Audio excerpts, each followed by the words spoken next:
North Carolina and the co-sponsor of the resolution, Mr. Rouzer. The gentleman from North Carolina is recognized for 2.5 minutes. Thank you, Mr. Speaker, and thank you, Chairman Graves. And I will note that you are exempt until you are not exempt. So I rise in support of HJ Res 27. This is a very important and crucial resolution that we pass. There is no greater example of bureaucratic overreach under the Clean Water Act than the long-standing regulatory ordeal of understanding and complying with the definition of a water of the United States, or WOTUS, we call it.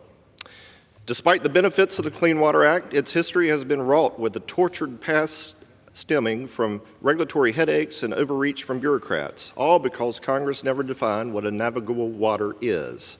Many times, this combination has led to uncertainty for individuals and the more formally regulated communities. The reality is this resolution is only necessary because of the Biden administration's decision to publish a new definition of waters of the U.S. under the Clean Water Act. It is important, very important, that Congress ensures this overreaching definition has no force. Now, in my mind, regulations should carry out the intent of the law in a simple, easily understood, and transparent manner, leaving no wiggle room for any bureaucrat to substitute their own biases and hijack the process.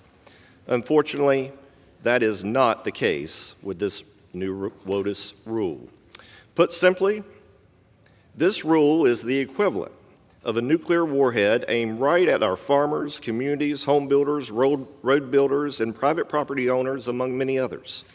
The ramifications of its implementation will be far and wide, affecting the prosperity and economic opportunity of all Americans. And as of March 20th, that nuclear warhead's going to be launched.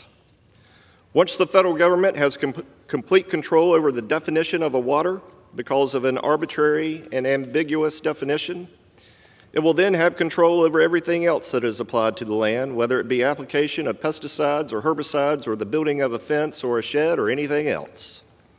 A farmer, homeowner, or any other property owner could be prosecuted for these simple and customary actions because a bureaucrat decides that what they have done affects a navigable water.